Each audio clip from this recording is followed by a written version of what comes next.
and welcome to the History of Rome. Episode 19, Prelude to the First Punic War. When we last left the Romans, they had driven King Pyrrhus back to Greece and secured complete control of the Italian peninsula. As you may recall, Pyrrhus, exhausted from his battles with the Romans, had briefly moved his army to Sicily, where he attempted to establish a kingdom for himself. He found allies among the Greek colonies on the eastern half of the island, but found enemies amongst the Carthaginians who had settled the western half. Pyrrhus had been successful in Sicily, but was never able to completely dislodge the Carthaginians from the island.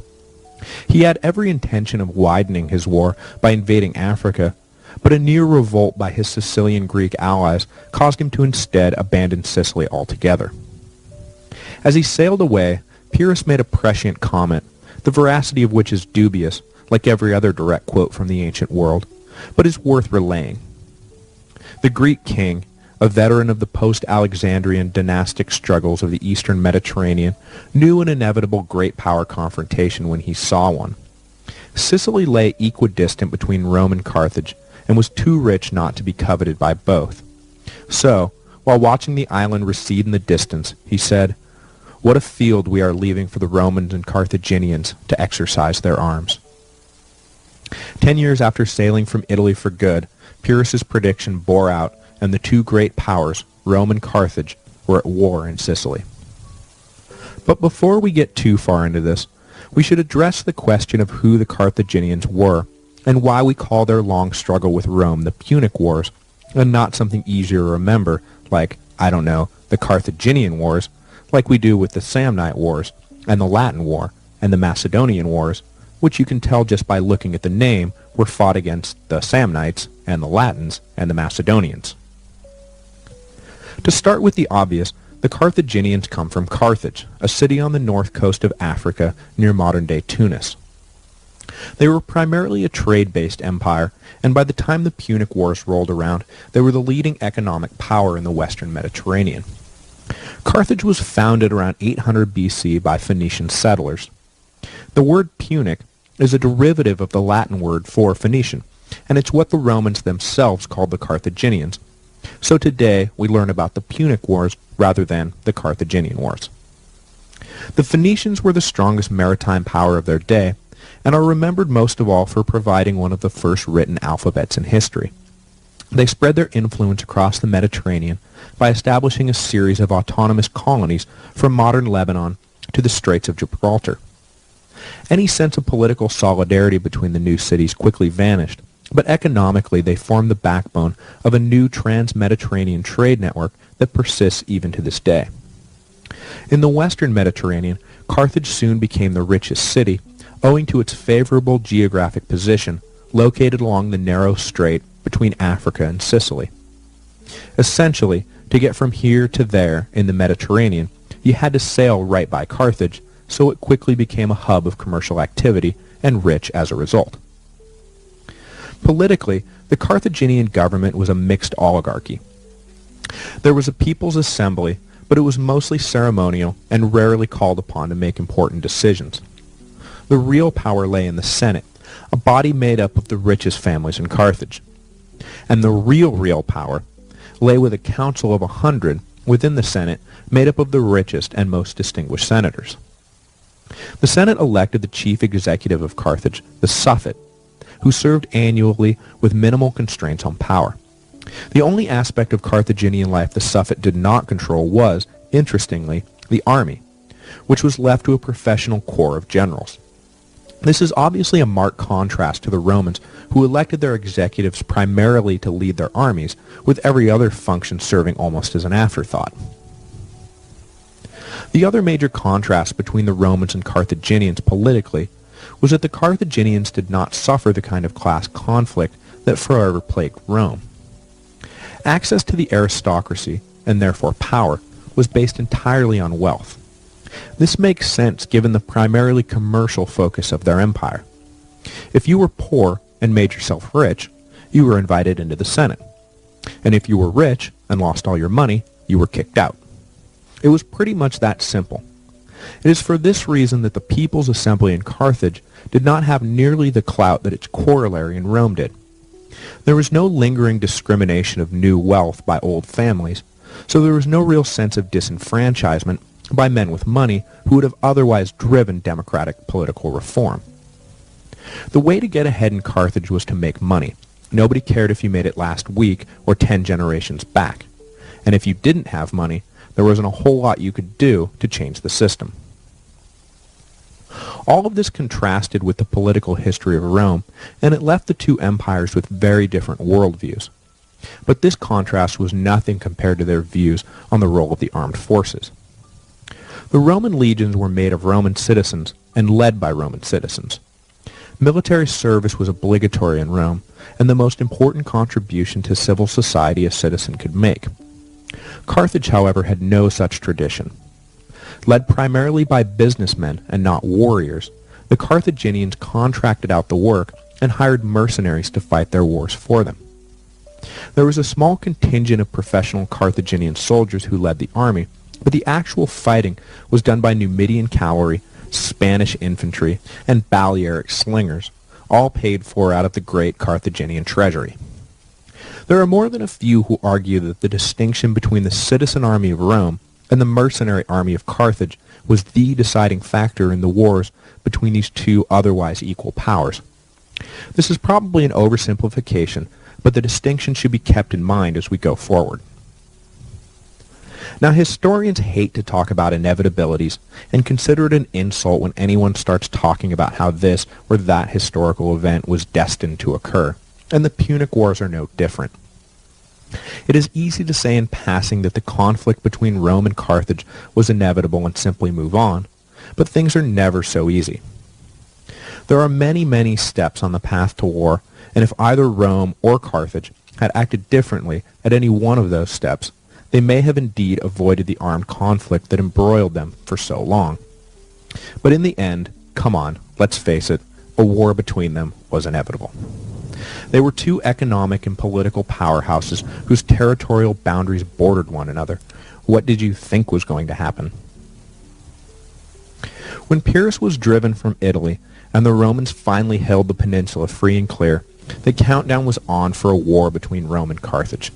The only thing missing was a catalyst, that minor event in that insignificant place that has been starting great power wars for millennia, from the revolt in Epidamnus to the assassination of Archduke Ferdinand in Sarajevo. In the case of the Punic Wars, it was the situation in the small Sicilian city of Messana, present-day Messina, that sealed the deal.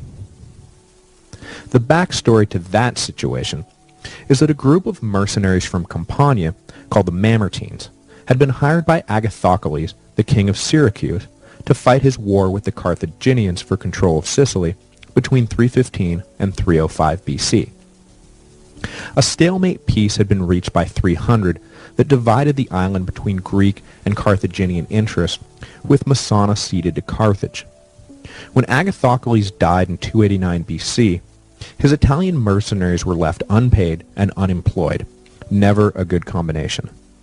The mercenaries took a shine to Messana and decided to seize control of the city for themselves and see if anyone would stop them. Messana lay on the east coast of the island, and the Carthaginian garrison was not large or easily supplied. So when the Mamertines overran the city, the Carthaginians could only watch helplessly. The Mamertines held the city for a decade or so, living fat off the land, but knowing they were in a precarious situation, joined in the call for Pyrrhus to come to the island and drive the Carthaginians out once and for all in 278 BC. When the Greek king's rule began to reek of tyranny, the Mamertines then joined in the subsequent call for Pyrrhus to please go back where he came from. Over the course of the next decade, the major shift in Sicilian power politics was the rise of Hiero in Syracuse and his ambition to control the whole island. In the department of strange bedfellows, the rise of Hiero threatened both the Mamertines and the Carthaginians, so, in 265 BC, the Mamertines formally requested a Carthaginian garrison for their city to help them fight off Hiero, and the request was granted. But the Mamertines, apparently the most fickle ruling class in history, immediately regretted inviting the Carthaginians in, and cast about for someone to help them drive out their new allies. There was no one in Sicily who could help them, So the Mamertines looked back to their homeland and requested aid from the greatest power of all, Rome. The Romans were divided on how to react. There were moral as well as practical reasons to deny the request. Arguments for and against the idea were raised, with support for aid coming from backers of the Claudii family, who, coincidentally, held land and power in the south, and arguments against the idea coming from supporters of the Fabii family, who argued Rome should expand north, where they, again coincidentally, held the majority of the land and power. This did not detract from the arguments themselves. It is just interesting to note who embraced what argument and why. The Fabii were quick to point out two important reasons for denying aid, one moral and one practical. Morally, they reminded the Senate of the recent seizure of Rhegium by legionaries just a few years before. In the aftermath of the Pyrrhic Wars, a group of Roman soldiers had taken control of the Greek city which lay in the extreme toe of Italy and declared themselves autonomous oligarchs. The Romans had taken a dim view of this at the time, and in 270 BC retook Rhegium, marching the rebels back to Rome and beheading them in full view of the public. The Fabii argued that for Rome to now come to the aid of a group who so closely mirrored the group from Rhegium would show the Romans to be abject hypocrites. The second point, as succinct as it was practical, went like this. Helping the Mamertines meant fighting the Carthaginians, and fighting the Carthaginians was a really, really bad idea. The Claudii, however, argued that the Carthaginians were already pressing at Rome's doorstep, having taken up positions in Sicily and Sardinia and Corsica, the large islands laying off the Italian coast. If Rome did not do something soon to head off the Carthaginians, Rome would find itself and its Italian empire surrounded by the more powerful Carthaginians. The time to act was now, before Carthage solidified its position. The immediate strategic importance of controlling Messana, and thus the straits between Italy and Sicily, was obvious, but the larger strategic imperative of checking Carthaginian encroachment was just as important. Plus, they said, the Carthaginians were so bogged down trying to pacify Spain that they probably would not even react to a Roman foray into Sicily. On this last count, they were completely mistaken, but in the end, the Claudii, filling the Senate with visions of an easy victory and irresistible Roman expansion, carried the day. The Senate ordered one of the consuls for the year, Appius Claudius, yes, another Appius Claudius, to raise 2 legions and sail for Sicily. But Claudius, recognizing that time was of the essence, dispatched one of his cousins to immediately secure passage for a smaller force on Greek ships chartered from Tarentum. This smaller force could set out at once for Messana and, with a little luck, secure the city before the Carthaginians knew what had occurred. Once Messana was in Roman hands, the consul Claudius would follow with the 2 full legions and relieve the expeditionary force. This advanced Roman brigade landed in Sicily without a hitch and marched to the Mamertines' aid. Upon hearing the news that the Roman army was at the gates, the commander of the Carthaginian garrison immediately began to make preparations for a fight, but seeing the Mamertines welcome the Romans with open arms, realized he was in it in a bad way and withdrew from the city. The conquest of Messana had thus been a bloodless affair, but the ease of victory for the Romans was almost certainly a result of Carthaginian restraint rather than any weakness of arms. The east coast of Sicily was the last outpost of Carthaginian control, and there was no standing orders in place to cover a sudden Roman invasion. The prudent naval commander, seeing the Romans cross the strait, likely decided it was best to leave the small Roman force alone and wait for instructions from home rather than spark a full-scale war by immediately attacking. The Carthaginian Senate was apoplectic when they heard the news of the Roman invasion, and recalled the leader of the Messana garrison and crucified him, literally, for his failure to defend the city. Carthage reacted with far more vigor than the Romans had estimated, and the Carthaginians immediately directed their armies to Messana with orders to nip this Roman menace in the bud. Just as Appius Claudius arrived in Sicily with his 2 legions, the Carthaginian armies reached Messana, and, just like that, the First Punic War was on, whether either side really wanted it or not. Next week, we will get into the guts of the First Punic War, or as it might just as easily be called, the War for Sicily, as all the action takes place on and around the island. There would be triumphs for both sides, but as much as the Second Punic War was defined by great generalship, the First Punic War is actually defined by bumbling, incompetence, and missed opportunities by the leadership of both armies. The Romans would eventually win this sloppily played game, but their victory would do nothing more than guarantee that another, far bloodier conflict would be fought as soon as the two, now mortal enemies, caught their breath. Hello, and welcome to the History of Rome. Episode 20A, The First Punic War. As a way to set up today's episode and recap last week's topic, I would like to start with an extended quote from Sir Nigel Bagnall's The Punic Wars, which sums up the events that led to the First Punic War with perfect brevity.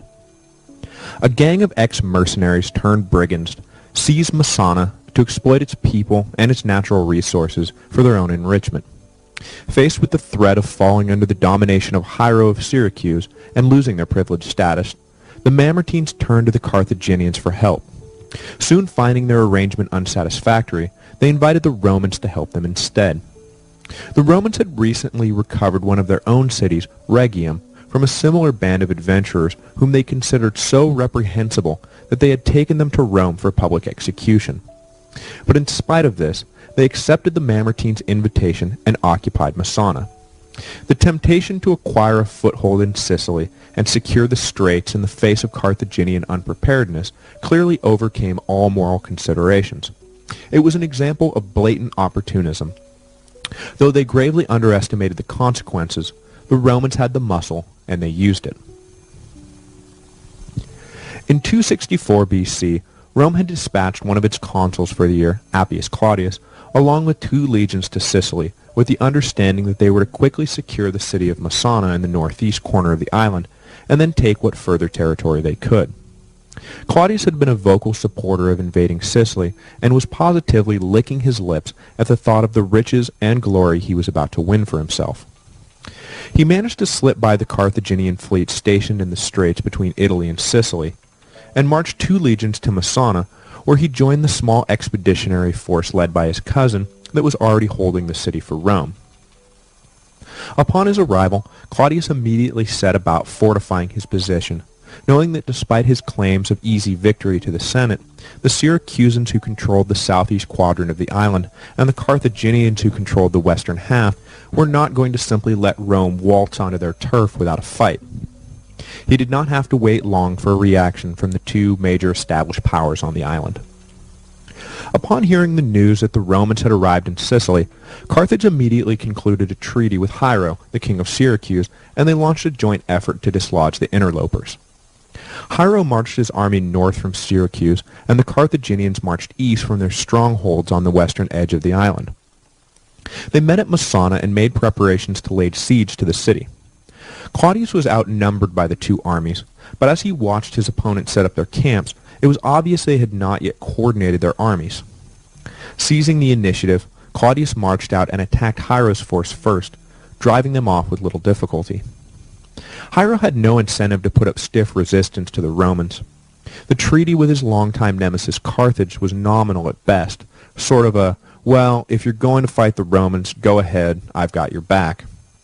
But he had no intention of actually leading the attack, and so, facing the brunt of the Roman offensive with the Carthaginians standing by watching, Hiero prudently withdrew. Better to let the Romans and Carthaginians duke it out than overcommit and risk losing his kingdom if the Romans emerged victorious and came looking for revenge. The quickness of Hiero's defeat allowed Claudius to wheel his army around and attack the Carthaginians immediately. In the first major engagement between the 2 powers, Rome got the upper hand, and the Carthaginians were forced back, but it was an orderly, tactical retreat, not the mad, chaotic dash of outright defeat. The victorious Romans followed up their victory by marching south on Syracuse. Claudius knew it was essential to neutralize the powerful Greek city-state, and after Hiero's poor showing outside Messana, Claudius was confident he could spook the king into a treaty, at the very least ensuring his neutrality in the fight that was sure to come against the Carthaginians. Claudius began setting up for a siege of Hiero's city, but it is likely that the entire operation was pure theater. 2 legions with no naval support was not nearly enough manpower to take a city as strong as Syracuse, but Claudius was hoping that Hiero would deal anyway. Though he had no real desire to fight the Romans and every reason to align himself with them against the Carthaginians, the king of Syracuse was not about to capitulate to a few thousand soldiers who may be gone by winter, never to return. So Hiero remained secure in his city, refused to negotiate, and waited for the Romans to withdraw. Knowing that the legions were vulnerable out in the open to a Carthaginian attack, Claudius satisfied himself that Hiero would not bargain and marched his 2 legions back to Messana, where they would remain for the winter. The next year, 263 BC, the Romans decided to commit themselves more fully to the Sicilian invasion. The operation of the previous year had essentially been a private campaign waged by Appius Claudius. He had raised the 2 legions himself and conducted the campaign without any input from the Senate. But now, what had been a personal adventure authorized by the Senate was about to become state policy. Recognizing that the quick and easy road to victory in Sicily had been a mirage all along, the Senate now made their plans with a broad, long-term strategy in mind. The first step was to eliminate Hiero as a threat. If Syracuse could not be made into an ally, then at the very least he had to agree to stay out of the fight. With this in mind, both consuls for the year, each in command of 2 legions, were sent to Sicily with instructions to march on Syracuse and force Hiero to the table. As the 4 legions moved south from Messana, for now the Roman home base on the island, they attacked towns allied with Syracuse. None of these cities were a match for Rome, and after forcing a few to capitulate under arms, the rest quickly announced their surrender without a fight. When the Romans arrived at the gates of Syracuse this time, they brought with them a much better hand than the inside straight Claudius had bluffed the year before. Isolated, cut off from his supply lines, and facing 4 full legions, eternally pragmatic Hiero agreed to meet with the consuls and talk terms. The king was delighted by what the Romans offered. He was to keep his existing kingdom intact and even be granted control of a few additional cities in exchange for aiding Rome in their impending showdown with Carthage. Hiero jumped at the deal. He had long wanted the North Africans expelled from his island, and the Romans stood a very good chance of doing just that. Plus, if he helped the Romans now, he would secure the territorial integrity of his kingdom, which even neutrality might cost him if Rome won without his help. There was always the possibility the Romans may renege down the road, but that was for another day. For now he pledged himself fully and completely to Rome. In the end, the Romans did not renege on their deal, and Hiero was allowed to keep his Sicilian kingdom intact. The alliance between Hiero and Rome would last for 50 years until the old king's death in 215 BC, and proved to be decisive as the Romans transitioned from an Italian to a Mediterranean power. Hiero essentially midwifed the birth of the wider Roman Empire, forever standing by Rome's side as it fought its decades-long war against Carthage, and forever there with aid and comfort after every Roman setback. Without the support of Hiero, the Romans would never have been able to accomplish what they did, and the king was rewarded with the gift of unchallenged sovereignty over his kingdom. There was a lesson implicit in the pact with Hiero that the Romans followed to great success and ignored at their peril, which is neatly captured by the aphorism, "You can attract more bees with honey than vinegar." The Roman road to global empire was always smoothest when they affected a generous and honorable stance, and rockiest when they acted with deceit and cruelty. They were capable of both, but with Hiero they got it exactly right.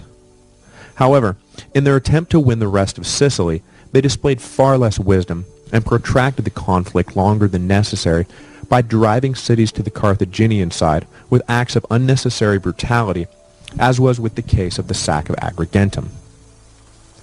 By 262 BC, the year after securing the alliance with Hiero, the Romans were now free to prosecute their greater war with Carthage. The Carthaginians were assembling a mercenary army at Agrigentum, a Greek city on the southern coast of Sicily, which was both geographically and culturally disposed to an alliance with Carthage. The Romans were intent on preventing this force from spreading out onto the island beyond their port of entry, and raised an army 40,000 strong to bottle up the city. Despite persistent skirmishes, the Romans were able to build a double wall around the city, one facing in, pinning the Carthaginian army down, and one facing out to prevent any relieving force from coming to Agrigentum's aid. This was a risky strategy in that the Romans themselves were now open to a siege. The Carthaginians, well aware of this vulnerability, rerouted their incoming troops to a nearby port and decided to exploit the situation and besiege the besiegers. The siege of Agrigentum was the first opportunity for the new Roman friendship with Hiero to bear fruit, as the king of Syracuse spared no expense to keep the Roman army, trapped now between their two walls, well supplied. The Carthaginian commander of the relieving force had every intention of simply starving the Romans out, as his own troops were raw and undisciplined, but after failing to cut the Roman supply lines, and recognizing that the situation inside Agrigentum was becoming desperate, decided to risk an open confrontation. He challenged the Romans to come out and fight, and the challenge was accepted. The resulting battle lasted all day, but in the end, just as the Carthaginian commander had feared, the experience and discipline of the Roman soldiers proved decisive, and the Carthaginians were beaten. In the aftermath of the fighting, though, that discipline broke down as the Roman soldiers got caught up scavenging for spoils. The Carthaginian army trapped inside Agrigentum was able to slip out of the city, and it wasn't until the last Carthaginian company was leaving that the escape was finally noticed. The legions briefly mustered to give chase, but then realized that with the Carthaginian army gone, Agrigentum was ripe for the taking. The soldiers wheeled around and charged headlong into the city they had spent months sitting outside of. In their lust for plunder, all hell broke loose, and no distinction was made between civilian and combatant. Women and children were slaughtered along with the men, and the city was stripped of its wealth. The commanders, whether they approved of the horror or not, justified it after the fact by singing the familiar refrain that they needed to make an example of Agrigentum to teach other Carthage-allied cities a lesson about resisting Rome. The only lesson the Carthage-allied cities learned, however, was that the Romans were sadistic barbarians who had to be resisted at all cost. The sack of Agrigentum did nothing to dissuade future resistance, and in fact did everything to promote it. A more humane victory lap may have convinced the rest of Sicily that they had nothing to fear from the ascendant Romans, but in the end, the dose of Roman vinegar at Agrigentum attracted no bees. After taking Agrigentum, the Romans now effectively controlled two-thirds of Sicily, but the Carthaginian strongholds on the west coast were impregnable. Their walls were almost impossible to breach, and no prolonged siege would work as long as the cities could be supplied from the sea. It was the same dilemma the Spartans had faced during the Peloponnesian War. The Spartan phalanx could not be beaten on land, but the Athenians dominated the water. Neither side risked total defeat by challenging the other on their home field, but after essentially talking past each other for 30 years, the Spartans finally decided to force the issue and built a navy to compete. A decisive Spartan victory at sea finally put an end to the long war.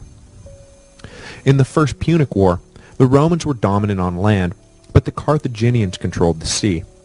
And so, with typical Roman confidence and audacity, they decided to follow Sparta's example and take the fight onto the other guy's turf. While Appius Claudius was initially crossing over to Messana, a Carthaginian ship had charged too aggressively and run aground on the Italian mainland. Roman engineers studied the ship, and in 261 BC, the Senate, deciding to take the plunge into a world they knew nothing about, ordered a fleet built based on the Carthaginian design. The Romans knew nothing about shipbuilding or seamanship, but in 2 months they built 120 ships and raised the 30,000 troops necessary to man them, training them on rowing techniques on the beach while the ships were completed. With minimal real practice at sea, the new Roman fleet sailed off to challenge Carthaginian naval supremacy. How hard could it really be? Leading the new Roman fleet was Cornelius Scipio, the first Scipio to appear in our narrative, but I can assure you he won't be the last. The forebearer of two of the greatest generals in Roman history, however, did not get the famous name off to a good start. Scipio led a squadron of 17 ships to Messana to make sure there was no Carthaginian presence in the area. The main fleet was to follow a few days later under the capable hands of Scipio's consular colleague, Gaius Duilius. But Scipio got greedy and decided to attack a small coastal city while he waited for the rest of the fleet. The Carthaginians got wind that the Romans were trying to launch a navy and decided to come have a look for themselves, knowing it would be good for a few laughs, if nothing else. They watched with amusement as Scipio foolishly led all 17 of his ships into a harbor the Carthaginians could easily trap him in. Night fell, and the Carthaginians did just that. And when the morning came, Scipio's little fleet was bottled up by a much larger Carthaginian force. As the Carthaginians advanced, the newly minted Roman sailors lost their nerve and abandoned ship. The 17 ships were all lost, and Scipio himself was taken prisoner. The blunder earned Scipio the famous moniker Asina, which roughly translates as the ass. Scipio Asina, as history now remembers him, would eventually be handed over in a prisoner exchange and resume his career, but he never shook the memory of presiding over Rome's first naval battle, and consequently, Rome's first naval disaster. Scipio Asina's colleague, however, fared much better. The Carthaginian naval commander, confident that every victory would be so easy, headed off to find the rest of the Roman fleet. Rounding the northeast corner of Sicily, the 50 Carthaginian ships blundered into the 100 Roman ships, and this time the Romans held their own. The Carthaginian fleet was soon driven back, and was lucky to escape without greater losses than they did. After these two skirmishes, the stage was set for the first real, full-on naval battle of the war. The Carthaginians sent 145 ships to meet the Romans, who by now had a fleet of 130 anchored off the north coast of the island near Mylae. Carthage was intent on using their superior seamanship to devastate the Romans and put them back where they belonged, which is to say, the land. The Romans, however, had a secret weapon. They knew they were no match for the Carthaginians in terms of nautical skill, so they devised a way of leveling the playing field and turning the battle into nothing more than an infantry fight at sea. The standard tactic of ancient naval battles was the subtle and refined art of ramming. One ship would try and swing around and head full speed at the broadside of an enemy vessel and crash into it with their armored prow, sinking the ship or at least taking it out of the fight. The Romans lacked the skill set necessary to compete on this level, so they developed a device called the corvus, which functioned like a narrow drawbridge. Each Roman ship had a wooden column outfitted with a pulley mounted on its prow. Attached to the pulley was a narrow plank with a large metal spike protruding from its bottom. When the Romans got near enough to an enemy vessel, they dropped the corvus, which crashed into the enemy deck and held the ship in place. The Roman soldiers then used the corvus as a bridge, running onto the other ship and fighting the Carthaginian sailors hand-to-hand, the kind of fighting the Romans excelled at. At Mylae, the corvus was used to great effect. An initial foray of 30 Carthaginian ships were all caught up and their crews slaughtered. The rest of the Carthaginian fleet, charging on their heels, saw what was happening to the lead group and tried to peel off, but another 20 were caught up anyway. Just like that, the Carthaginians had lost a third of their fleet. Having taken the Carthaginians completely by surprise with their new toy, Rome won its first major naval battle handily. The corvus, however, was never again so effective, the Carthaginians learning quickly to avoid the trap. Once the secret weapon was no longer secret, its effectiveness disappeared. For the next 4 years, the First Punic War bogged down into a series of intermittent and indecisive battles on land and at sea. The Romans diverted forces from Sicily in an attempt to dislodge the Carthaginians from Sardinia and Corsica, which they were using as bases to harass the Italian coast. No major push was made by Rome on the Carthaginian strongholds on the west coast of Sicily, and the Carthaginians were content, for now, to hold what possessions they could, unable to raise a large enough force to end the now permanent Roman presence on the island.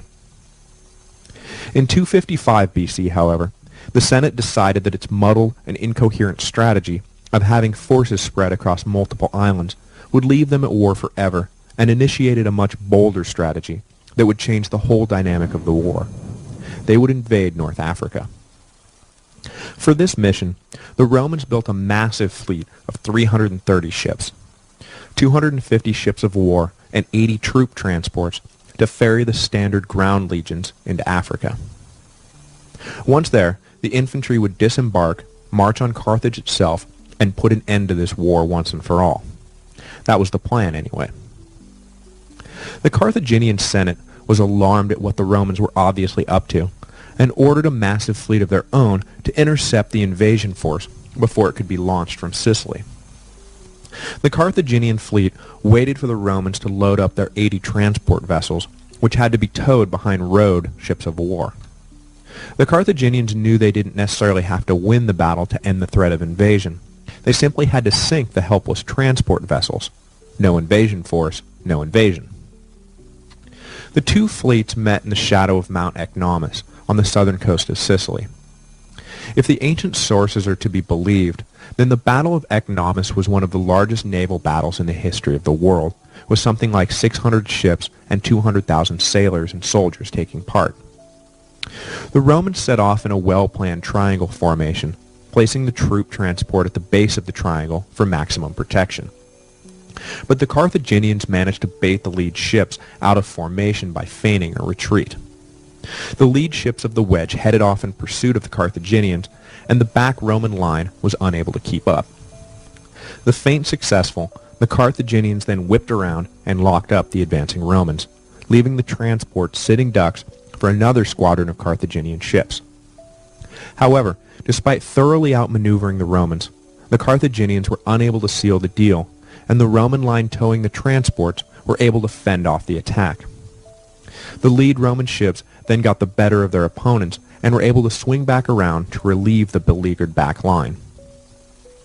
At the end of the day, the Roman fleet was still essentially intact. The Carthaginians had done nothing more than delay the invasion, and after the Romans repaired their damaged vessels, they set out again, this time without meeting any resistance at all. The Carthaginians pulled back to their home city, where they made preparations to fend off the Roman invasion. The dynamic of the war was indeed about to change, as the Romans landed troops in Africa for the first, but certainly not the last time. Next week, the Romans will encounter a Carthaginian army revitalized under the brilliant command of a hired Spartan general named Xanthippus. Despite his brilliant generalship, though, Rome will come a hair's breadth away from ending the war, but an overinflated ego will blow the opportunity, forcing the war back to Sicily, where Carthage will wage a decade-long guerrilla war against the inevitable tide of Roman domination. In the final years of the war, a young Carthaginian boy will swear eternal hatred for Rome, starting him on the path to becoming nightmare boogeyman A#1 in the Roman psyche, Hannibal.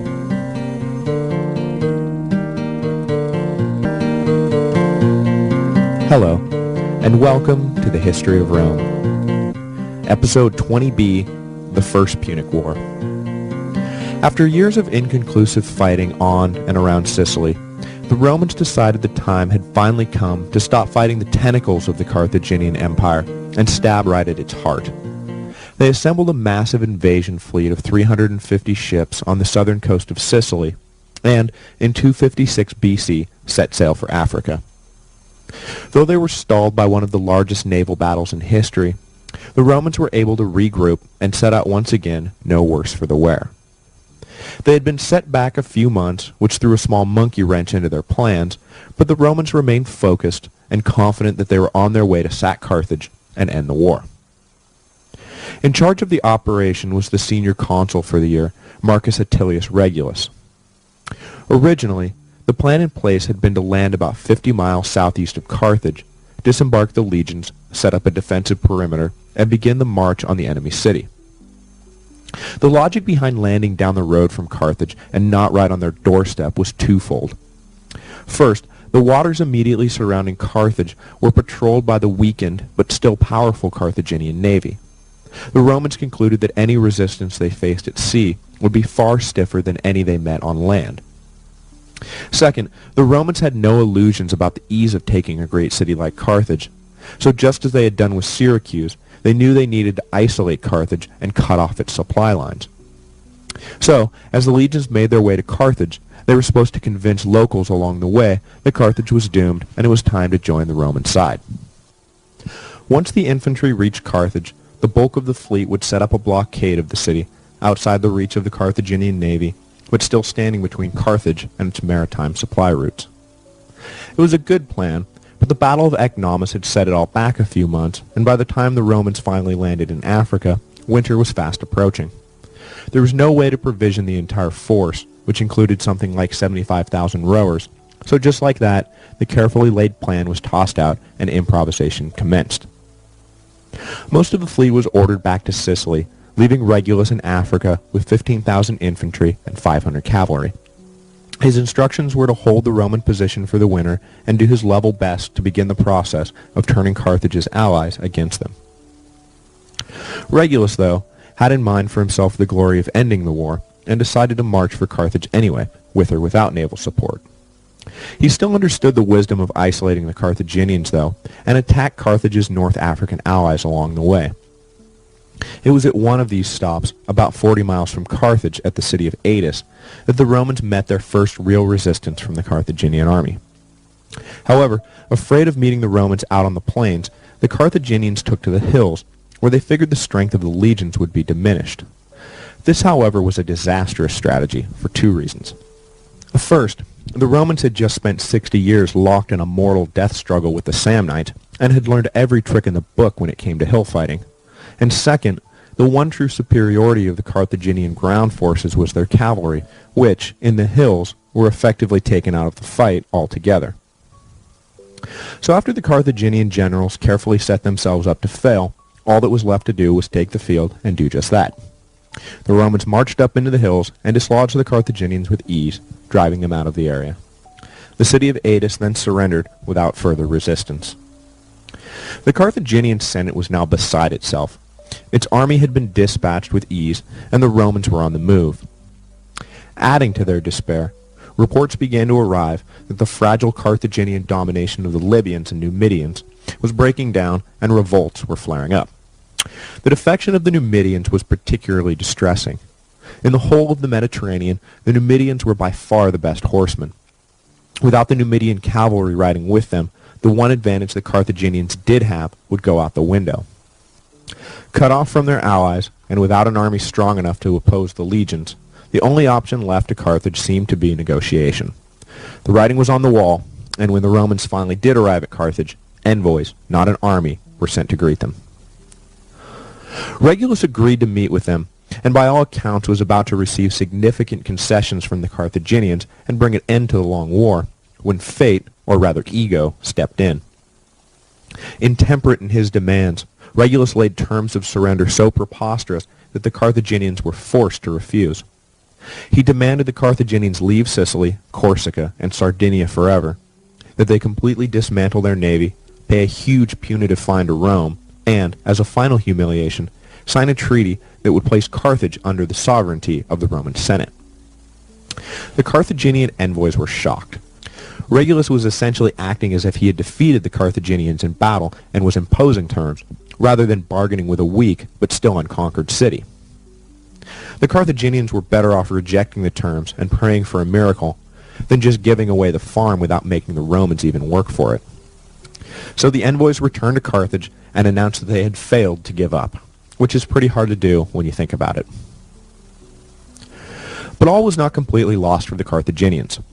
They had sent out feelers across the Mediterranean looking for aid and had hit upon a good lead in Greece, specifically in the legendarily martial city of Sparta.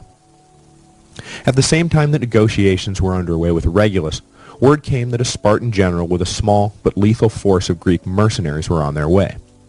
The Carthaginian Senate hoped that this army from the east would turn out to be the miracle they had prayed for. So as Regulus settled in for the winter and dreamed of the triumph he would receive when the Carthaginians finally came to their senses, the Greek army arrived, and though Regulus did not realize it yet, kicked glory out of his reach. The Spartan general, Xanthippus, set to work immediately by interviewing Carthaginian soldiers present at the Battle of Adis. He was shocked to hear how badly the Carthaginian generals had mucked things up, and concluded quickly that there was nothing wrong with the Carthaginian army itself, just its leadership. He was further convinced when he was tasked by the Carthaginian Senate with drilling their army into shape. As he watched them, he realized there was nothing wrong with the infantry, the cavalry was magnificent, and the war elephants practically indestructible. He reported to the Senate that they had nothing to fear from the Romans, and, as soon as spring came, advised them to immediately challenge the legions in the open plains. The Senate was skeptical, but Xanthippus eventually moved them to order the attack. When spring did arrive, and no treaty had been reached, Regulus began to get fidgety. When the Roman fleet returned to North Africa, they were sure to bring the new consuls for the year with them. Regulus had won the Battle of Ecnomus, landed in North Africa, and marched to the gates of Carthage. Now, with victory in his grasp, he was about to have to hand the baton off in the final 50 yards of the marathon and let some newbie cross the finish line and get all the glory. The clock was ticking, not on Rome's chances in North Africa, but on Regulus's chance to be the center of attention at the victory party. When the newly confident Carthaginian army marched out into the plains beside Carthage, with Xanthippus at its head, Regulus would have been wise to stall for time and wait for reinforcements from Rome to guarantee victory. His army was not large and had just spent the winter in enemy territory, but, blinded by vanity, he jumped at the chance to fight. Conventional wisdom was that the Carthaginians were no match for the legions out in the open, and when Regulus saw them march out, his head was filled with visions of dining in Carthage that very night, which, of course, he did, just not in the way he imagined. The battle, to say the least, was an unmitigated disaster for Rome. Xanthippus saw clearly the advantage his superior cavalry afforded him, and Regulus's infantry deployment all but guaranteed Carthaginian victory before the battle even began. Xanthippus placed the war elephants at the head of his army and the cavalry on the wings. Regulus responded by deepening his line so the elephants could not break through them completely, but in order to do so, he had to sacrifice the width of his front. He essentially flipped the rectangle that was his army so that the short end, rather than the broad side, were facing the Carthaginians. When Xanthippus saw Regulus order the new deployment, he knew victory was in his grasp. With the shortened front, the Romans would be easily outflanked by the Carthaginian cavalry. Regulus couldn't have played into Xanthippus's hands more if he had tried. The battle began when Xanthippus sent the elephants in, who duly caused their patented brand of havoc. While the Romans were focused on the giant beasts, he ordered out the cavalry, which routed their Roman counterparts easily. And just as the Romans were getting a handle on the elephants, they were hit from both sides by the Carthaginian cavalry. The Romans, now besieged from all fronts, fought for their lives, surging forward in an attempt to break out of the cavalry pincher. But, waiting for them, was the fresh and so far unused Carthaginian infantry. The exhausted Romans didn't stand a chance. Of the 15,000 or so who entered the battle, only 2,000 made it out alive. Of these, around 500 were taken prisoner, including Regulus himself, who, as I said, did indeed dine in Carthage that very evening, his hands hobbled by chains. When the Roman fleet finally arrived, it was not to preside over a final victory for Rome, but rather to pick up the pitiful survivors of a devastated army. The Roman adventure in North Africa was over, and it would be 50 years before they would attempt anything so audacious again. That time, though, young Scipio Africanus would lead the invasion and secure a much better result. To add insult to injury, when the Roman ships were returning from North Africa, a storm kicked up and sank the entire fleet. It was one of the worst maritime disasters in history. 100,000 men drowned, just like that. After news of the disaster reached Rome, the Senate took stock of the situation and realized that after 10 years of fighting, they were right back at square one. Xanthippus, clearly the best thing to ever happen to Carthage, was rewarded for his victory with public acclaim and private threats. The Carthaginian nobility was threatened by the brilliant Greek tactician, and it was not long before Xanthippus, fearing he would be assassinated by the jealous nobility if he remained in Carthage, left the city for good.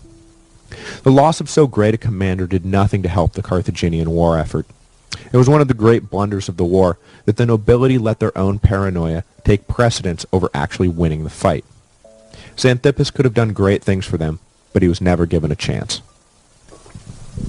The war now returned to Sicily, The Romans, with their seemingly bottomless reserves of men and money, enlisted tens of thousands of new soldiers and sent them off to continue the fight. Just as had happened before, though, years of inconclusive fighting followed, and it led the Romans to conclude that they had to do something drastic to bring this interminable conflict to an end. The decision was made to attack the Carthaginian stronghold of Lillibon on the northwest coast of the island.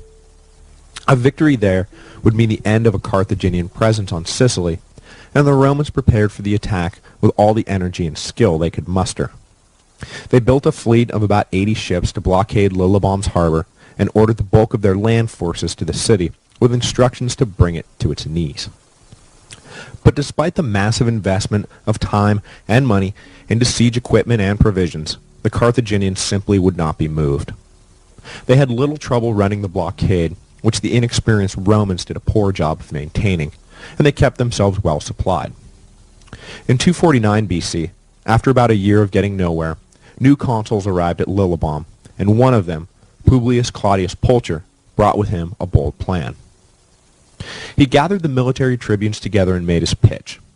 The Carthaginian fleet, which was anchored not far down the coast at a city called Drepana, believed the Romans were set on maintaining the blockade and posed no real threat. If the Romans sailed their 120-odd ships down the coast at night, they could surprise the Carthaginians and destroy their navy before they knew what hit them. Their ability to run the blockade crippled, it would only be a matter of time before Lillibon fell. With the eloquent certainty of a true Claudii, Pulcher won over the troops, and preparations for the raid began immediately.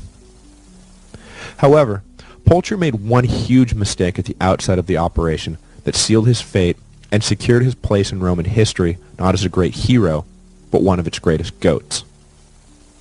Setting out for Drepana, he ordered that the auspices be taken and the sacred chickens consulted. In the great litany of Roman superstition, consulting with the sacred chickens has always been my personal favorite. A flock of chickens were always carried around with the army, and just before a battle, an augur would scatter feed in front of them. If the sacred chickens ate, it meant victory was assured, but if they did not, the prudent commander held up his attack for another day. Pulcher, however, had no time for such ridiculous piety, and when the sacred chickens refused to eat, he ordered them thrown overboard, saying famously, "If they're not hungry, maybe they're thirsty." He sailed off into battle, though how he expected to win without the approval of the sacred chickens is a mystery. The debacle that followed left the Carthaginians stronger than ever. Pulcher's fleet got started late and was noticed by Carthaginian lookouts before they were within striking distance. They immediately responded by outmaneuvering and trapping Pulcher's fleet against the coast, where they were smashed against the rocks. Of the 120 Roman ships that set sail, only 30 returned. The dream of taking Lillibon had now passed into complete fantasy. The other consul for the year attempted to reprovision the Roman troops left at Lillibon by sailing around the south end of the island, but lost all his ships in yet another storm. He himself managed to survive and make his way to Lillibon, where he declared an end to the siege and withdrew. When the First Punic War finally ended 8 years later, Lillibon remained unconquered. But the Romans were not done yet. They withdrew their troops to Mount Eryx, a mountain in the west center of the island. By taking this strategic high ground, they were able to bottle up the Carthaginian land forces in their two garrisons, Lillibon and Drepana. The war had now come full circle. The Romans controlled the land, and the Carthaginians the sea. Neither was strong enough to beat the other in their respective sphere of dominance, and a new stalemate commenced. By this time, though, both sides were broke and short of manpower and facing problems elsewhere. The Gauls were stirring on Rome's northern frontier, and North Africa was in revolt against Carthaginian rule. The enemies of Rome and Carthage seemed to have finally noticed that the two combatants were beating each other into a state of exhaustion in Sicily and set about trying to exploit the situation. So for the next 7 years, Sicily became a neglected backwater war zone. The Carthaginians, under the command of a new general, Hamilcar Barca, was reduced to running a guerrilla war and hoping that the Romans would just quit the island out of frustration. The center of the action was at Mount Eryx, where the strongest Roman garrison was stationed, and where Hamilcar directed the majority of his attacks. In 244 BC, Hamilcar finally managed to drive the Romans out and hold the high ground for himself. For the next 3 years, he would use the mountain as a base while he prosecuted his asymmetrical war against the Romans, undermanned and undersupplied by the Carthaginian Senate, who, after a political party shift, had lost all interest in the war against Rome. Seeing Carthaginian interest at an all-time low, the Romans decided to make their final push to win the war. After failing first in North Africa and then at Lillibon, the Romans, eternal optimists that they were, decided that the time for victory had finally come. They built a new fleet, starting a navy from scratch for the fourth time of the war.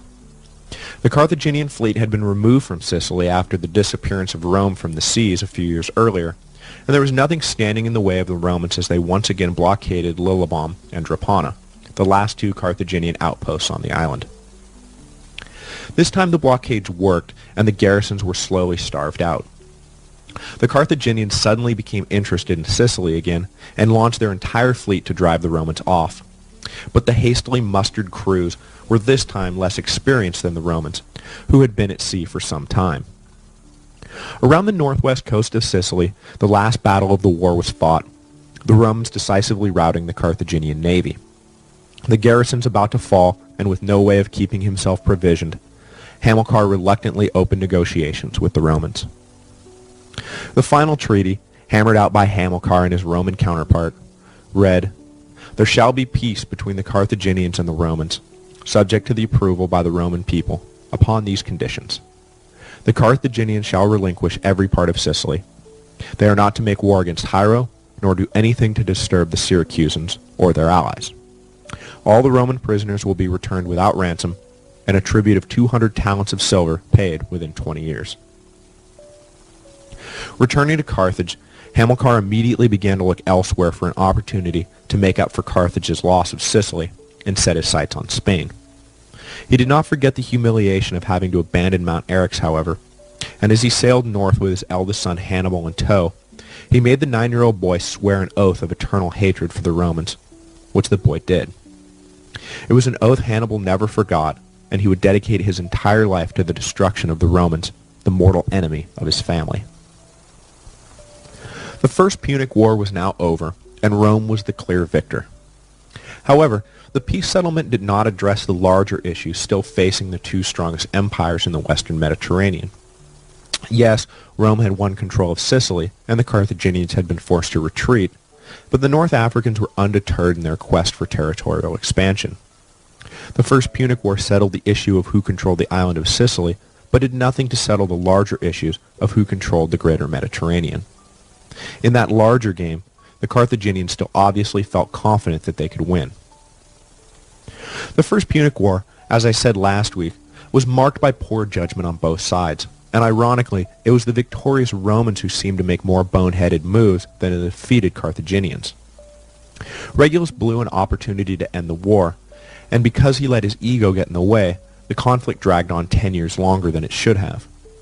The neophyte Roman sailors managed to lose 2 entire fleets to storms they were warned about in advance, by the way, and another to Claudius Pulcher's botched midnight raid.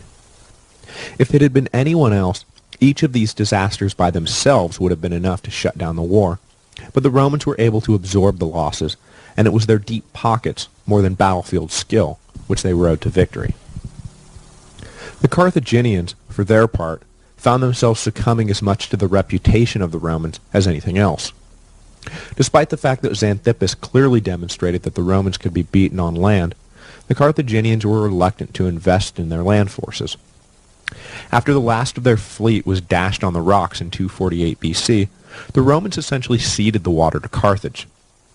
But with one theater of the war now shut down, the Carthaginians failed to capitalize on it and divert resources to the other theater, and left Hamilcar to run a guerrilla war on a shoestring budget, rather than give him men and money to prosecute a real ground attack.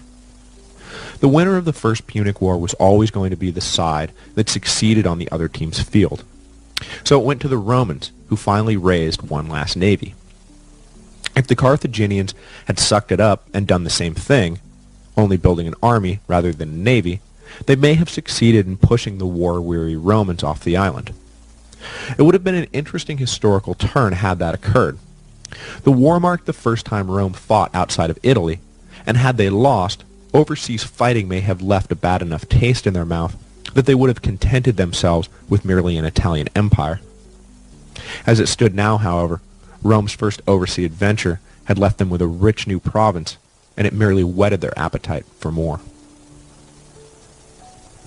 Next week, we will cover the years between the First and Second Punic Wars.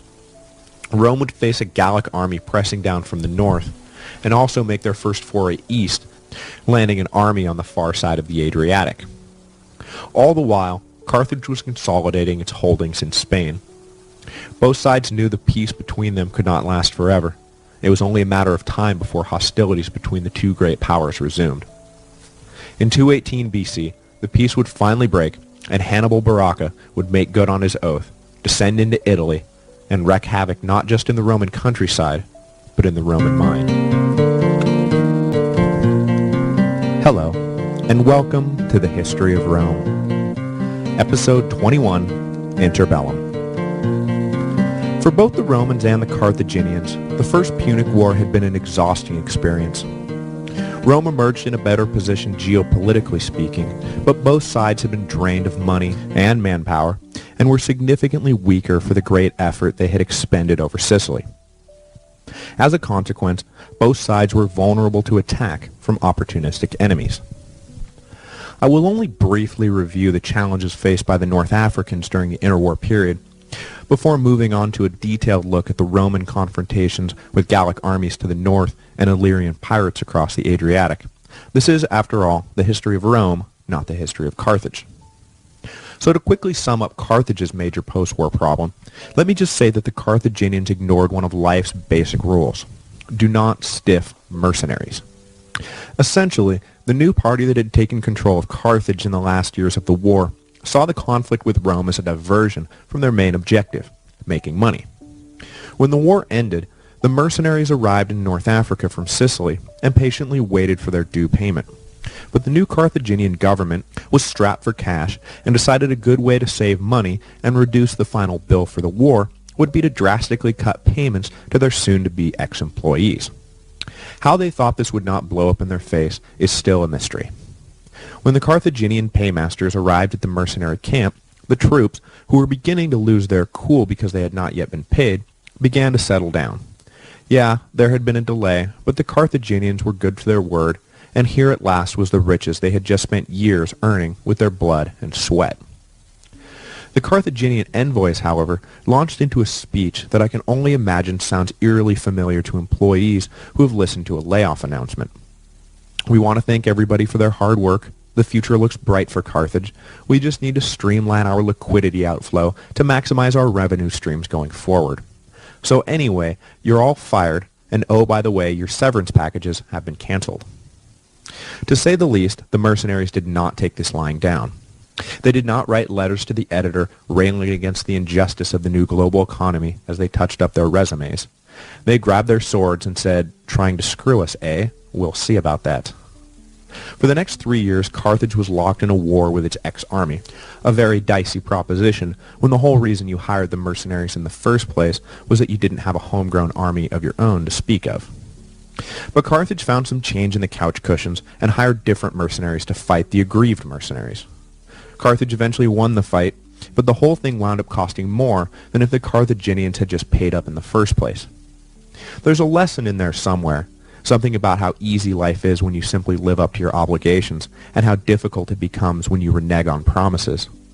That, and always pay your mercenaries in full, plus 10%.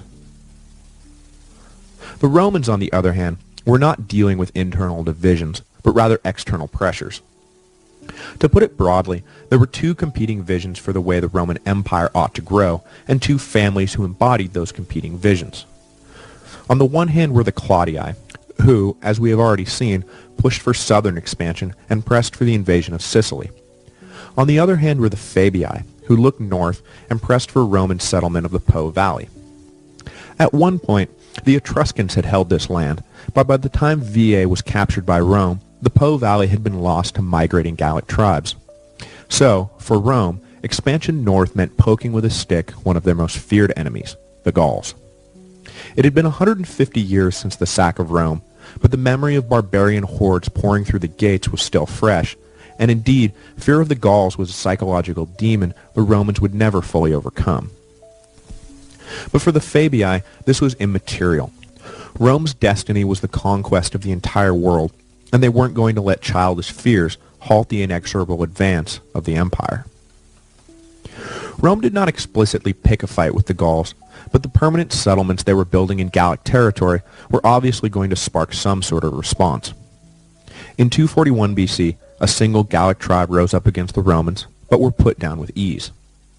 A few years later, in 236 BC, a piecemeal coalition of tribes and factions began to march south, but when they actually stood on the brink of engaging the legions, internal squabbles broke up the coalition, and the threat dematerialized before the Romans' grateful eyes.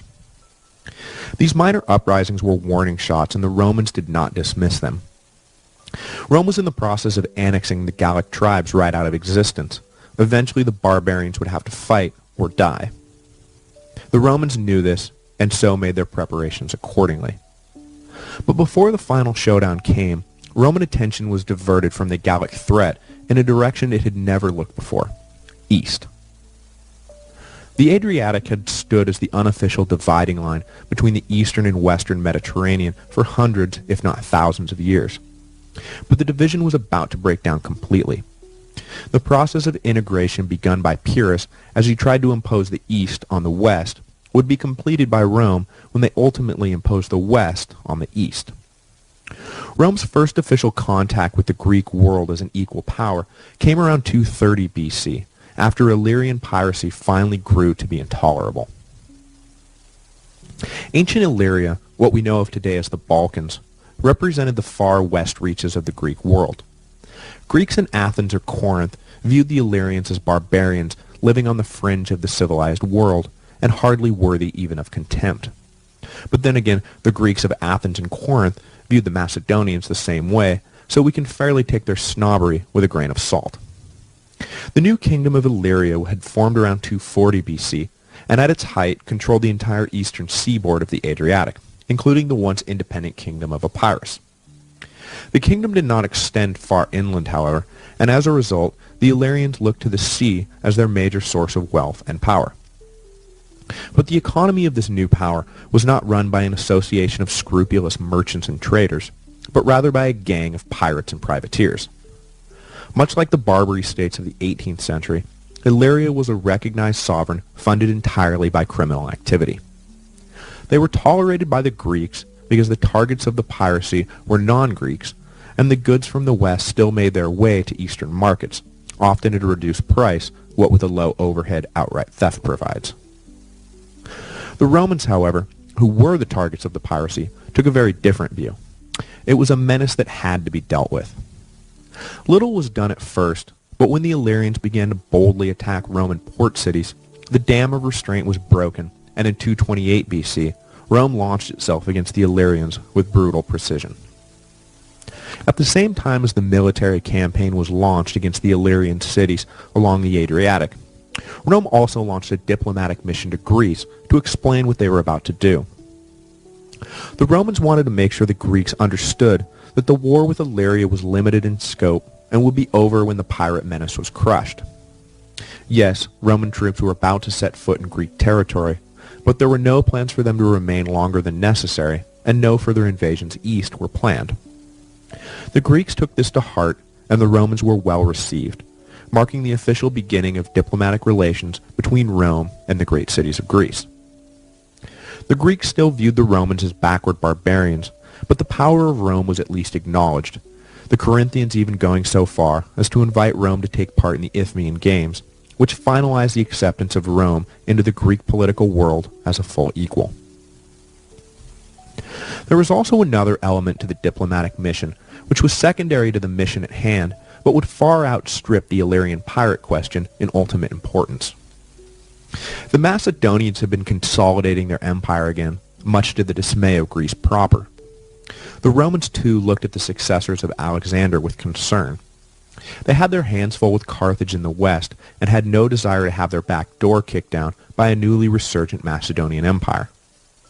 The Romans needed allies in Greece who could tie the hands of Macedon and protect the Roman eastern flank, and the Greeks needed money and equipment to pull off any sustained engagement. These mutual overtures would come to fruition during the Second Punic War, when Philip V of Macedon signed a treaty with Hannibal to join in the war against Rome.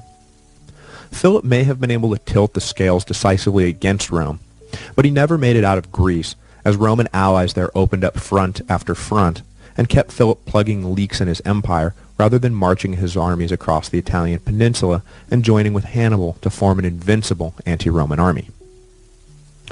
Rome was saved then by the diplomatic groundwork laid at the beginning of the Illyrian expedition. Free to take out the pirates with Greek blessing, the Romans then proceeded with deliberate strategic and tactical skill that completely outclassed the Illyrians. In less than a year, the major cities of Illyria were under Roman control, and the Illyrian queen was sending envoys to Rome asking for peace. The terms were harsh. Illyrian ships were banished from the Adriatic, and southern Illyria, opposite the heel of Italy, was annexed and established as a Roman protectorate. The Romans had achieved a dual victory. Not only had they eradicated the threat of piracy, but they also had set up now a permanent base on the far side of the Adriatic, where they could keep an eye on the growing Macedonian threat. The quick end to the Illyrian campaign turned out to be a major blessing, not just for its own sake, but because the Gallic storm was brewing again, and this time it would not simply break up and leave a pleasant afternoon in its wake. This time, the Gauls were united and driven. In 226 BC, the Gauls began to pour through the Alps, intent on sacking Rome a second time. To face the invasion, Rome mustered an unprecedented number of men. They turned out the full fighting capacity of the Italian peninsula, with every Italian community committing themselves fully to what could only be considered a fight for civilization itself. Accounts have as many as 700,000 infantry and 70,000 cavalry being raised. Not all of these were first-rate legionnaires, and many were employed merely for local defense, but still, it gives you an idea of how seriously the Romans took the threat. Armies were divided up and sent to cover key strategic points, but the Gauls were able to more or less march all the way to Clusium in southern Etruria before they met any resistance. The first battle went poorly for the Romans, and their armies were trapped by the Gauls, but the invaders took the opportunity to pillage the countryside rather than maintain their vigil over the Romans, and the trapped legions were able to escape. This greed wound up being the undoing of the Gallic army. When the Gauls settled into camp that night, the decision was made by the chieftains to put the sack of Rome on hold for the moment. The chiefs recognized that their men were too laden with booty to fight effectively, and unwilling to give up their spoils, decided to march back north and deposit their gains before returning to finish the job. They chose a route up the Etruscan coastline that offered the easiest passage for their overloaded pack animals, but this proved to be a horrendous mistake. The passage lay between the sea to the west and steep hills to the east, and only permitted movement north or south. A Roman army picked up the Gallic movement and came down from the north, plugging up the passage. The Gauls decided to turn around and try a different route, but it was too late. The Roman army they had let escape came up from the south, trapping the Gauls in the pass. The Romans were delighted at their strategic coup, but immediately were filled with unease as they watched 50,000 trapped and desperate Gauls ready themselves for a fight to the death. It was a hard and bloody battle, but the Gauls eventually could not maintain both fronts and were crushed between the two Roman lines. With the main force of the Gauls now destroyed, the Romans turned to the other, subsidiary Gallic armies still roaming the countryside, defeating them one by one. The threat posed by the invasion thus ended. The Romans pressed their advantage and cleared the Gauls out of Italy altogether. The Italian land just south of the Alps, which had long been considered a part of Gaul, was now firmly Roman territory and would remain so for the 750 years left to the empire. The years between the two Punic Wars were eventful and successful for Rome. They had opened up relations with Greece and established a cadre of allies who would play an important role in the Great War against Hannibal. They had secured the safety of their trade and communication routes to the east, which would be more important than ever as the West erupted into all-out war. After the fight with the Gauls, Italy had never been more united, and it was this unity, more than anything else, that would wind up stymieing Hannibal in his attempt to break Rome. His plan was to beat the Romans on the battlefield and then convince Rome's Italian allies to turn on the great city. But to his chagrin, they refused to abandon Rome, even after Hannibal demonstrated how much better he was than the Romans time and time again. The frightening invasion of the Gauls and the Romans' ability to beat it back endeared them to their Italian allies, who were in no mood to turn on the great protector of Italian civilization when Hannibal came knocking. Next week, we will cover the events leading up to the Second Punic War, the Carthaginian conquest of Spain, and the Roman response. It is impossible to argue that the Romans were not knowingly breaking the treaty with Carthage when they agreed to come to the aid of Saguntum, but as in the case of Messana in Sicily, they saw an opportunity to establish a foothold in Spain and took it. Damn the consequences. And the consequences, needless to say, were vast. Hello, and welcome to the History of Rome. Episode 22, Prelude to the Second Punic War. Rome and Carthage had spent the years after the First Punic War dealing with their own problems and paying little official attention to one another. But the focus of the two great powers would soon turn to each other once again and lead to a confrontation, this time over Spain. This confrontation would be the spark for what is arguably the most important period in Roman history, the Second Punic War. Entering the war, Rome was a regional power on the rise, but still recognizably the same political entity that had emerged from the devastation of the Gallic sack 170 years before. However, at the end of the war with Hannibal, a 20-year trial of immense physical and psychological endurance, Rome had transformed into the invincible juggernaut that would conquer the Mediterranean. Hannibal would prove to be Rome's most impressive enemy, and after surviving the bold Carthaginian invasion of Italy, the Romans simply turned and steamrolled the rest of the known world. The importance of the Second Punic War is also measured by the fact that after Scipio's final victory at Zama in 202 BC, Roman elites almost immediately began to lament the loss of Roman virtue and nobility. The total domination Rome had achieved after defeating Carthage allowed steadfast frugality to be usurped by excessive debauchery. Never again would the literati look at their contemporaries with anything but contempt, and the idea that Rome had fallen from grace was, from that point on, simply taken for granted. It speaks volumes then of the impact the Second Punic War had on the Romans that it would essentially mark the close of an alleged golden age where all men were clones of Cincinnatus, and usher in a new, modern era where all men were corrupt, hedonistic, and unworthy of their great ancestors. But for now, Rome was still a paradigm of virtue. While the Romans were focused elsewhere, dealing with the Gallic invasion and Illyrian piracy, the Carthaginians began to quietly build an empire in Spain. Well, not the Carthaginians as a whole necessarily, just Hamilcar Barca. After being driven from Sicily, Hamilcar returned to Carthage and briefly stewed in his juices before hatching a plan to revenge himself upon the Romans. He knew that a direct assault on Rome would be a suicidal fool's errand, so he looked instead to Spain for an opportunity to build up the wealth and power necessary to re-engage the hated Romans. He pitched the Carthaginian Senate on the idea of a Spanish invasion, couching the benefits of such an adventure in economic terms, the opportunity for traders to make up for the loss of Sicily, and the possibility of drawing from Spanish resources to pay the war indemnity owed to the Romans. The Senate was quick to approve Hamilcar's plan, as much to get the disgruntled soldier out of Carthage as much as anything else. It had been the Carthaginian Senate, after all, who had been the ones who had left Hannibal twisting in the wind for so many years in Sicily, and they were understandably anxious to get rid of the charismatic general.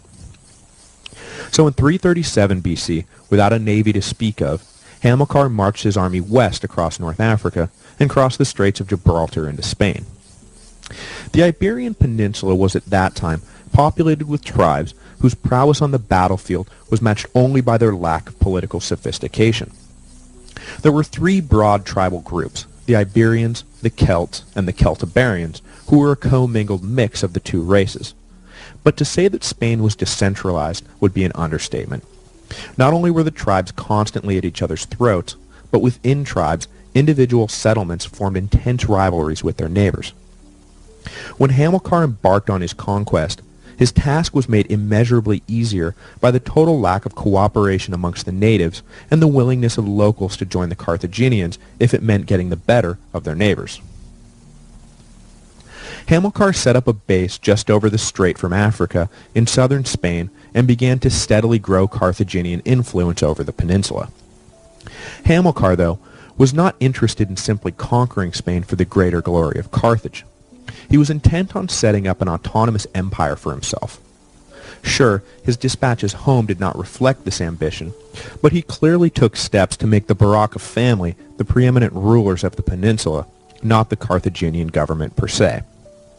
Hamilcar began to mint coins that associated himself and his son Hannibal with the local patron god of the Iberian Peninsula, and asked the army to swear allegiance to his family rather than the Carthaginian Empire.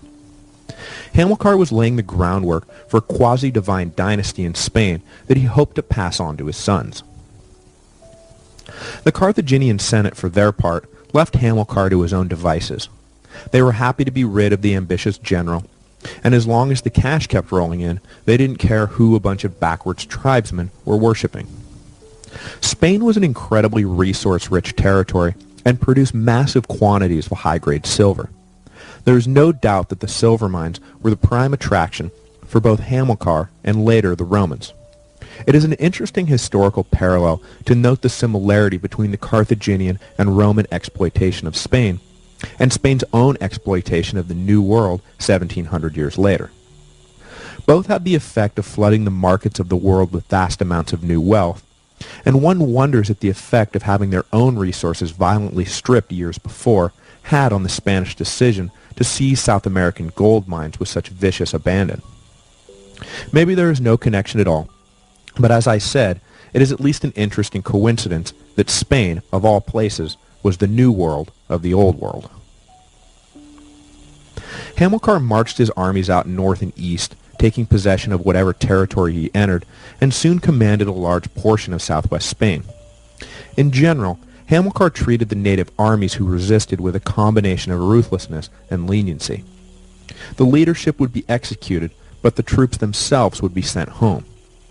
Hamilcar was not looking to exterminate the Spanish, but to rule them.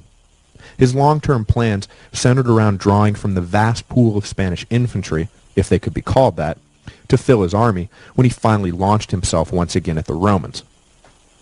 There was no point in engendering the hatred of men he hoped to someday lead, so soldiers were sent back to their families. Rival centers of power, however, could not be tolerated, and the chieftains were executed without a second thought. In 231 BC, Rome began to take notice of what Hamilcar was up to and sent envoys to investigate. The Romans were caught up fighting the Gauls and the Illyrians and had no real desire to invest themselves in Spain as well, so they were satisfied by the slick and plausible message Hamilcar sent back to Rome. "I am merely trying to pay back our debt to you as quickly as possible. Surely there is nothing wrong with that." Slick. Very slick. The Romans thus hoodwinked, Hamilcar went back to gathering the strength he needed to destroy them. The great Carthaginian general, however, would not get the chance to set Rome ablaze. During the winter of 228 BC, after being surprised and driven off by a tribal army, Hamilcar drowned while crossing a treacherous river. He was succeeded by his son-in-law Hasdrubal, who immediately raised a force of 50,000 and exterminated the tribe, who he blamed for Hamilcar's death. After this initial show of force, Hasdrubal settled back into the role more of governor than conqueror. He did not try and build on the territory Hamilcar had won. Rather, he consolidated Carthaginian holdings and attempted to sink the new imperial dynasty into the Spanish psyche. He made the tribal chiefs acclaim him their supreme ruler and murdered any who were even suspected of opposing him. He founded a capital on the southern coast of the peninsula called New Carthage, a virtually impregnable fortress from which he ruled. Clearly, the Carthaginians were here to stay. In 226 BC, the Romans began to worry again about the Carthaginian presence in Spain. They had allies on the peninsula themselves and worried about North African encroachment. A treaty was concluded with Hasdrubal to the effect that the Carthaginians would not cross the river Ebro, which lies midway up the Mediterranean coast of Spain. This demarcation is important because it left Saguntum, a city that was on friendly terms with Rome, 100 miles behind enemy lines. But the expediency of preserving the peace with Carthage took precedence, and the Romans agreed to stay on their side of the Ebro. 5 years later, Hasdrubal's heavy-handed rule caught up with him, and he was assassinated by a disgruntled tribesman, revenge for the murder of a chieftain. Upon Hasdrubal's death, the army immediately called for the accession of Hannibal, Hamilcar's eldest son. Only 25 at the time, Hannibal was elevated to a position of supreme authority and did not waste any time plotting how to make good on the oath he had sworn years before to make himself an enemy of Rome for eternity. Hannibal was wildly popular amongst his troops. Not only had he been fully integrated into the semi-divine cult his father had built, but Hannibal had also grown up in the army camps and was considered by the soldiers to be one of them. It was the perfect combination to assure complete loyalty. Not only did they respect him as a soldier and a man, but they worshipped him as a god. This loyalty would be tested over and over again, and it is one of the great testaments to Hannibal's leadership that in all the years he kept his men in Italy, fighting an increasingly hopeless war of attrition, that there is not a single mention of a mutiny or an assassination attempt. Not even Alexander can say that. The son of Hamilcar picked up where his father left off and began to claim new territory for Carthage, securing the northwest frontier with a surprising efficiency that foreshadowed things to come. Hannibal was no passive governor like his brother-in-law. He was a conqueror of the first order. The city of Saguntum became increasingly worried by the young Carthaginian leader. They had been left alone by Hasdrubal, but Hannibal seemed to be cut from an entirely different cloth. They sent pleas for aid over and over again to Rome, but Roman eyes were turned east to Illyria and could not be bothered.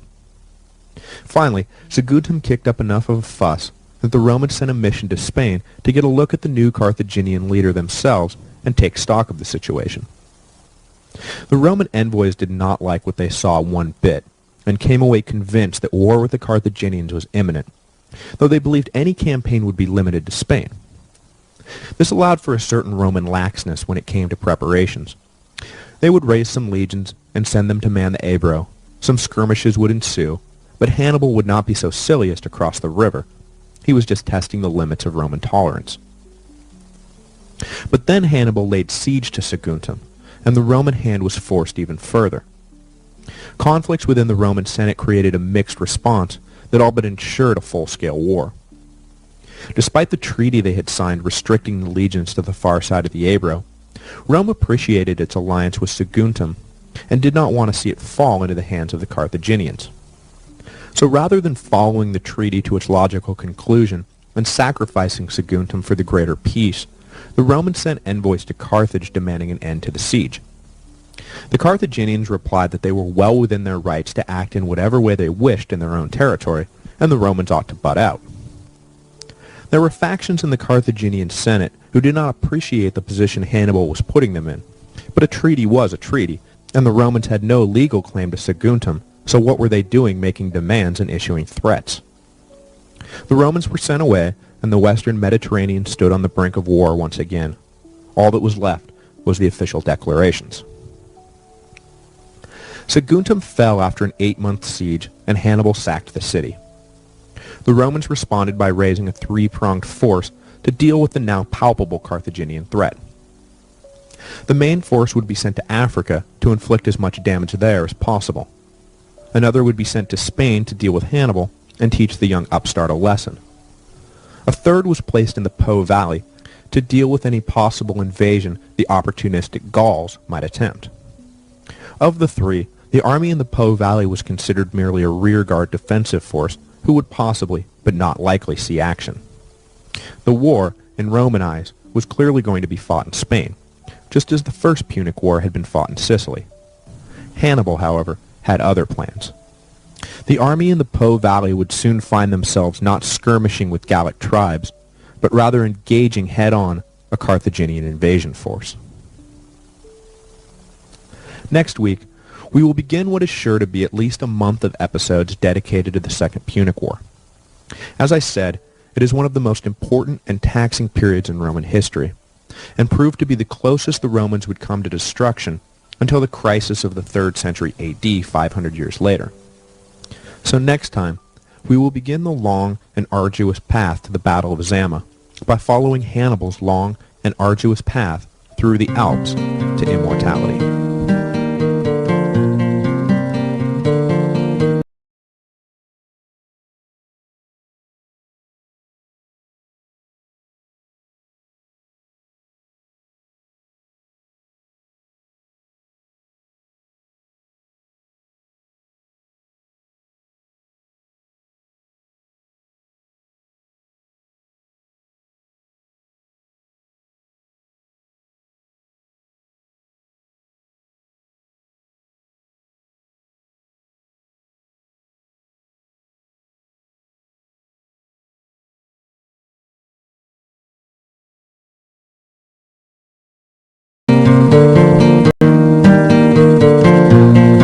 Hello, and welcome to the History of Rome. Episode 23A, The War with Hannibal.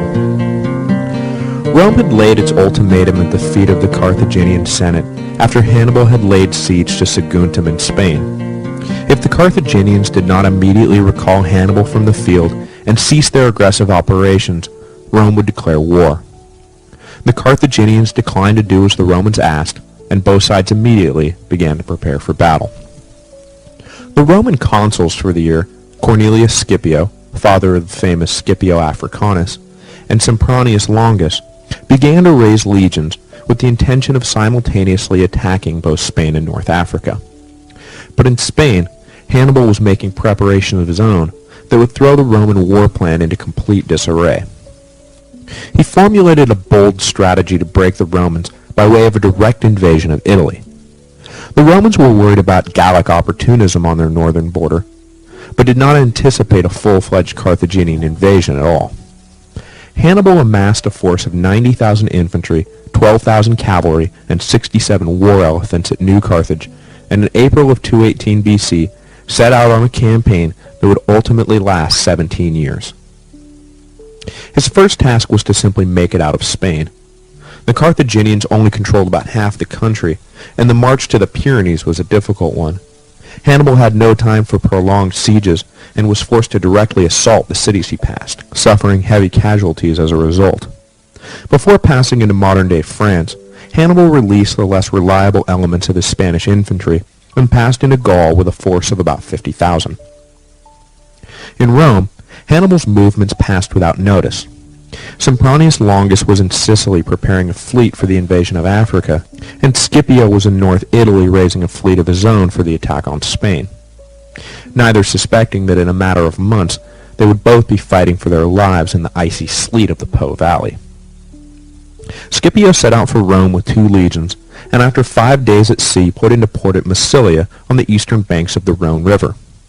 As soon as he put in, though, he received word that not only had Hannibal broken out of Spain, but he had already reached the Rhone himself and was just a few miles up the road. Scipio was shocked by this development and immediately sent a cavalry unit out to investigate. Sure enough, they found Hannibal on the west bank of the river. A light skirmish of no consequence ensued that served only to alert Hannibal to the fact that the Romans were now officially onto him. He moved with all haste to cross the 1,000-yard-wide river, and was not helped by the army of angry Gauls on the opposite shore, who were not inclined to allow this foreign army into their territory. But Hannibal, flashing the first signs of his tactical brilliance, lured the Gauls into a trap and broke them apart with little difficulty. The way clear, he quickly crossed the remainder of his army and marched on towards the Alps, which were the only thing standing between him and Italy. When Scipio arrived with his legions, the fires of the Carthaginian camp were still smoldering, but the army was gone. The consul decided against a pursuit, which would have taken his 2 legions into an unknown and unfriendly territory to catch a much larger Carthaginian army. The odds were against Scipio, so he made the decision to send the legions on to their initial objective in Spain, while he himself returned to Italy to brace the northern border for Hannibal's invasion. The Roman plan to fight the war in Spain and Africa would move forward, but Scipio knew that the war was about to reach an early decisive moment and wanted to be on hand to ensure a favorable outcome. Hannibal's passage through the Alps is one of the most famous events in world history, and with good reason. Not only did the 15-day crossing come as the snow was beginning to set in, making traversing the peaks difficult and nearly impossible, but Hannibal's army was forced to constantly fend off bands of hostile natives. The passage would have been hard enough in a small, self-contained party, but Hannibal had to oversee 50,000 men and a supply train of pack animals. And did I mention that he had 67 elephants in tow? The logistical nightmares alone were enough to dissuade even the most daring of generals from even contemplating the attempt. And that's why the Romans were in disbelief when reports began to arrive that a Carthaginian army would shortly be emerging from the mountains. Hannibal fought one major pitched battle against the Gauls near the summit, and on the descent was forced to literally carve a path out of the rocks to accommodate the pack animals and elephants. His men spent nights simply huddled around each other on the ground, trying not to drop dead from exhaustion or freeze to death. Supplies were low and hunger was high, but through it all, the personal magnetism of Hannibal kept his army together. For the most part, anyway. The army that emerged on the far side had been considerably reduced in numbers. Entering with 50,000, they came out the other side with a mere 25,000 remaining. A considerable chunk of those lost were casualties of the environment, and is a testament to how difficult the journey really was, but the majority were almost certainly deserters. Apparently the force of Hannibal's personality was only so strong. Hannibal was able to briefly rest his troops, but the two Roman legions ostensibly in place to ward off the Gauls were on their way with Scipio at their head. It would not be long before the war would begin in earnest. The Romans had pressed for the war, and were chomping at the bit to take on the Carthaginians, but, at least initially, the Second Punic War turned out to be a series of shocking defeats for Rome.